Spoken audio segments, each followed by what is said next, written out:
Yang paling menarik, antara jeda lail ke fajar, ada waktu singkat menjelang fajar, disebut dengan sahar.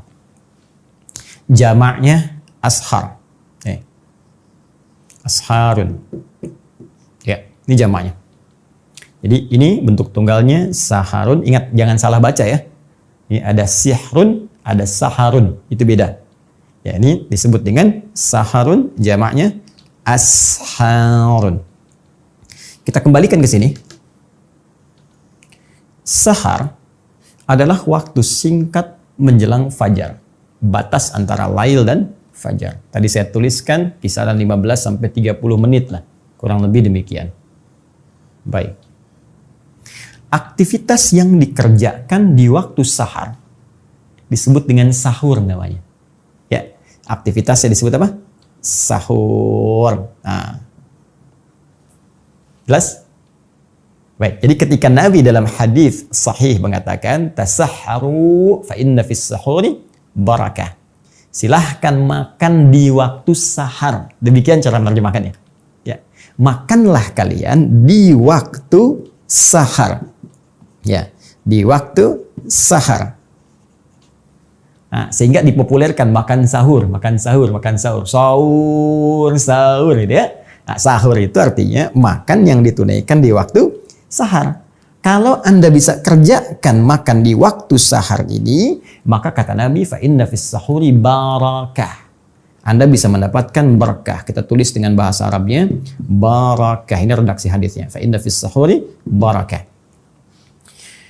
Apa itu barakah? Ya. Barakah itu secara singkat ziyadatul khair. Ya, ziyadatul khair, bertambahnya nilai suatu kebaikan. Ziyadatul khair. Kurang lebih begini tulisannya. Ya. Ziyadatul khair. Ya. Bertambahnya satu nilai kebaikan.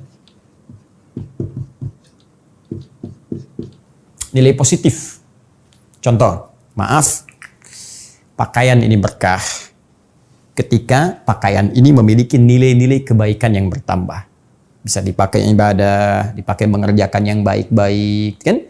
Kacamata ini berkah ketika kacamata ini digunakan untuk membantu melihat yang baik-baik. Itu berkah.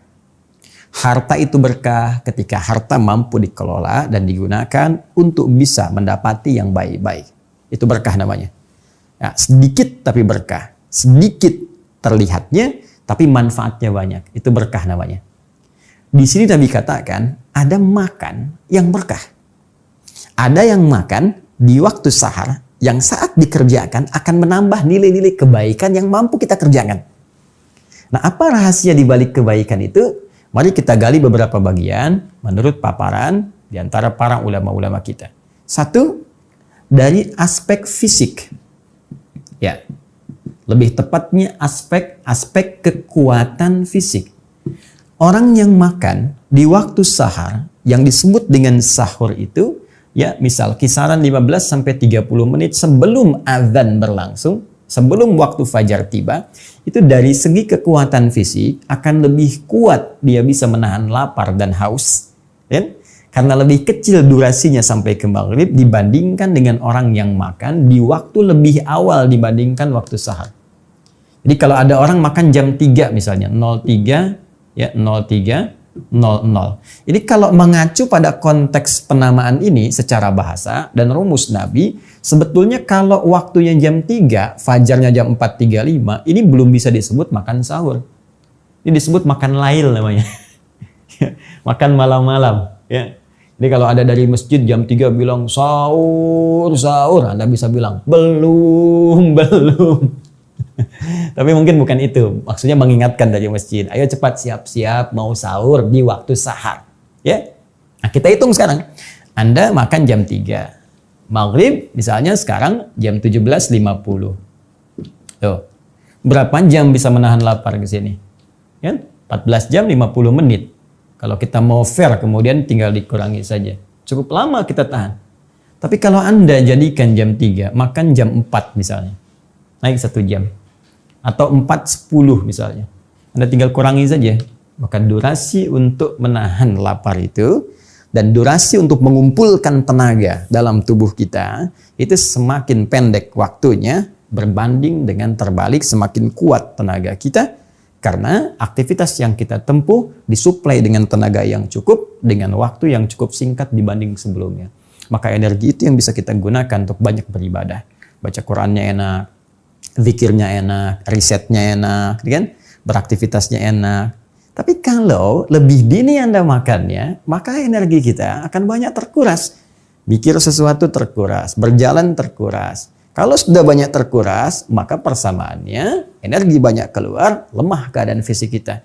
Ini yang menyebabkan banyak orang sering banyak istirahat, ingin tidur. Ya, beda antara tiduran dengan tidur, itu berbeda.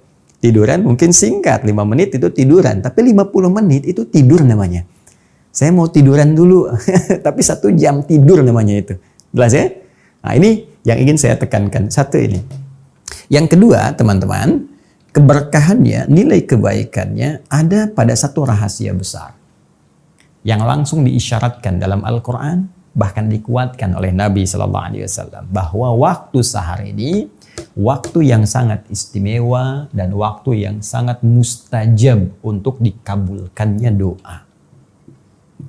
Ya, bahkan Allah langsung menyampaikan, ibadi hambaku, siapa yang meminta kepadaku aku berikan, siapa yang bermohon aku kabulkan, man istaghfara li, siapa yang istighfar minta ampun kepadaku, ghafartulah, aku ampuni semua dosa-dosanya.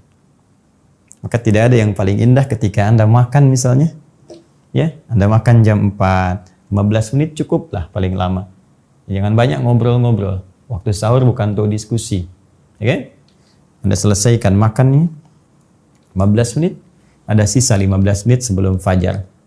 Anda bisa perbanyak doa kepada Allah Subhanahu wa taala. Duduk bersama keluarga. Ajak sama-sama. Minta sama Allah. Mau minta apa? Ya Allah, angkat wabah yang tengah kami hadapi saat ini. Ampuni dosa-dosa kami jikalau kami banyak salah. Yang dengan kesalahan itu banyak ujian yang sulit kami hadapi saat ini. Walaupun kami mampu, ya Allah, dengan keyakinan kami bahwa Engkau tidak mungkin menurunkan ujian kalau kami tidak mampu mengatasinya. Minta. Ya Allah, kami mohon jadikan keluarga kami keluarga penghafal Al-Quran. Ya Allah, jadikan kemudahan bagi ayahanda untuk mencari rezeki. Berikan kesabaran pada keluarga ketika diuji dengan persoalan-persoalan yang tengah kami hadapi. Minta. Itu waktu yang paling indah.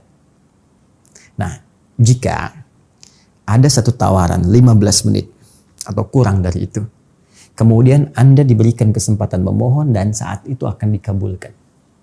Kira-kira Anda mau minta apa? Waktunya hanya 15 menit atau kurang daripada itu. Anda silahkan minta. Apapun yang Anda minta akan dikabulkan.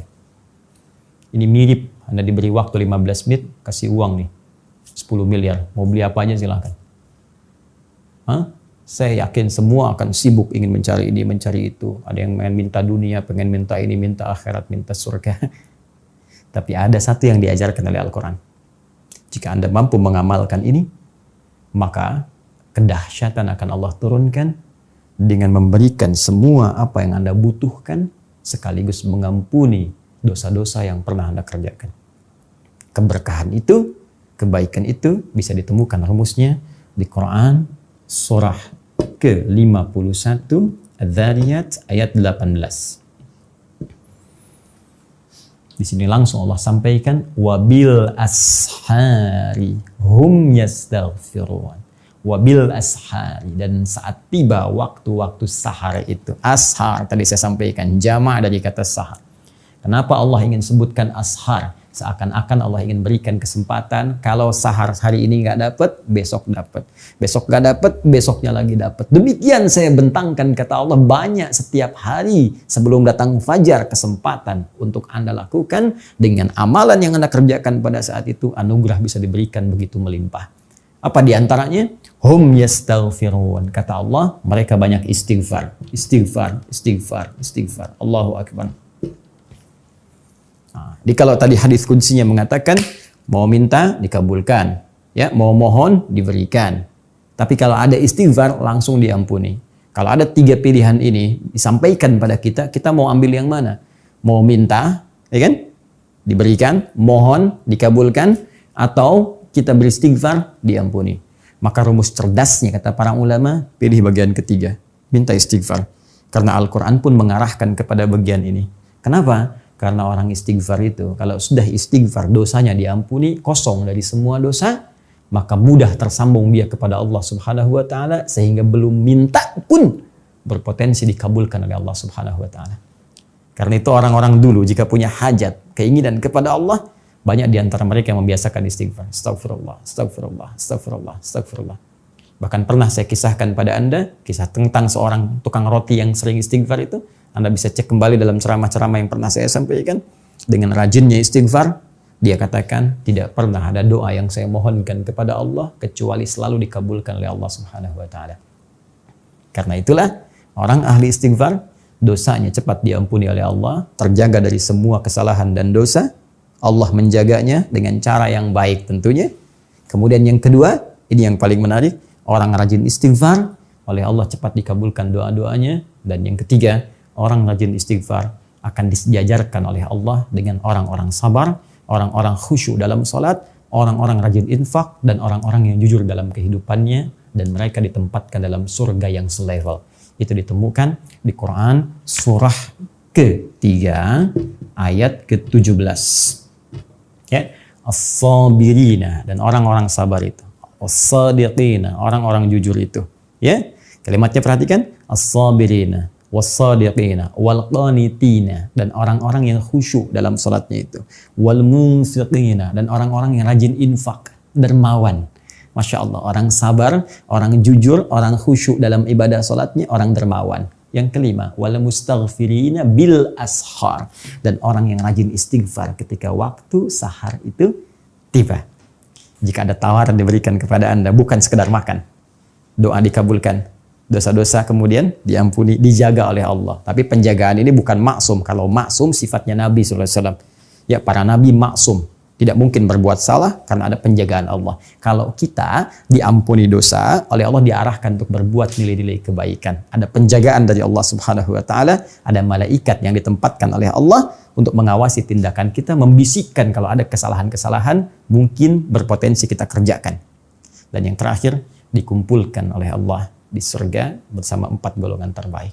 Kalau tiap menjelang subuh Allah tawarkan dan belum Anda ambil juga karena sibuk dengan makanan, maka berapa kali sahur lagi mesti Allah tawarkan kepada kita untuk memberikan semua keistimewaan tadi.